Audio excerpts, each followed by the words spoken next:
Bonjour, c'est Frédéric de Mobility Work. Sur cette vidéo, je vais vous expliquer comment utiliser la trappe d'import afin d'importer les données dans votre réseau Mobility Work.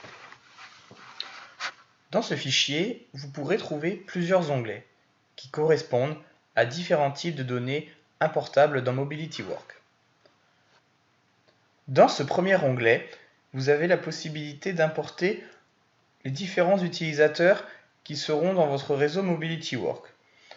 Vous pouvez donc inscrire le prénom de cette personne, son nom, son profil dans Mobility Work, est-ce que cette personne sera administrateur, technicien ou production, ainsi que son adresse email. Dans ce deuxième onglet, vous avez possibilité d'importer les différents labels que vous utiliserez dans votre réseau Mobility Work. Dans ce troisième onglet, vous aurez la possibilité d'intégrer votre liste d'équipements. Pour cela, il vous faut inscrire le nom de l'équipement. Dans le cas présenté, je vous conseille d'inscrire les noms usuels utilisés par les techniciens. Donc dans ce cas, vous avez le malaxeur, la référence du malaxeur, la ligne sur laquelle se situe le malaxeur, ainsi que son numéro en interne. Vous pouvez ajouter sa description, c'est-à-dire tout type d'information qui pourrait être utile à la recherche de votre équipement dans Mobility Work. Vous pourrez ajouter un centre de coût, une image qui sera l'image de votre équipement. Pour l'import des images, il nous faut le nom de l'image et nous joindre l'image dans un fichier zippé. Pour chaque équipement, vous pourrez également choisir la visibilité. Public, il sera partagé avec toute la communauté Mobility Work. Privé, il ne sera partagé qu'en interne à votre réseau. Et vous pouvez sélectionner pour chaque équipement les labels qui vous permettront de catégoriser vos équipements. Ici, nous avons le label prioritaire. Dans l'onglet sous-équipements, vous avez possibilité d'ajouter des sous-équipements aux équipements que vous avez importés.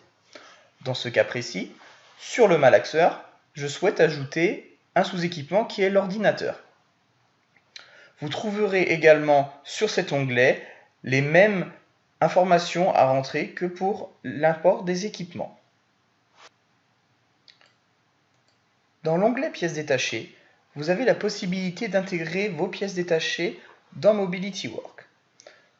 Sur cet exemple, sur le malaxeur, je souhaite ajouter la poignée de porte de blindage. J'ai donc entré le nom de son équipement avec sa référence, sa description dans laquelle je vais retrouver la référence fabricant, ainsi que les centres de coût, son image, sa visibilité et ses différents labels. Ici, 0 signifie qu'il n'y a pas de label. Concernant les pièces détachées, je peux également indiquer l'emplacement à laquelle elle se situe dans mon magasin, son prix unitaire, ainsi que le stock que j'ai aujourd'hui. Sur l'onglet Historique maintenance, vous avez la possibilité d'intégrer dans Mobility Work votre historique de maintenance. Pour cela, sur cet onglet, vous trouverez la tâche, donc ce qu'il y a eu à effectuer, et les activités, ce qui a été fait pour résoudre la tâche. Dans cet exemple, vous pouvez voir que sur le malaxeur, à cette date, il y a eu une tâche qui est malaxeur GP2 arrêt en cours de cycle. Les mots-clés utilisés étaient curatif et automatisme, et les personnes assignées étaient Monsieur Rouxel et Monsieur Patin. Dans cet exemple, nous avons deux activités. Une première activité qui a été effectuée le 15 mars pour une durée de 60 minutes par Monsieur Patin.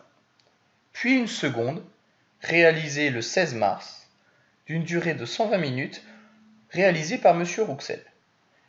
S'il y avait une troisième activité, j'aurais pu l'inscrire à la suite.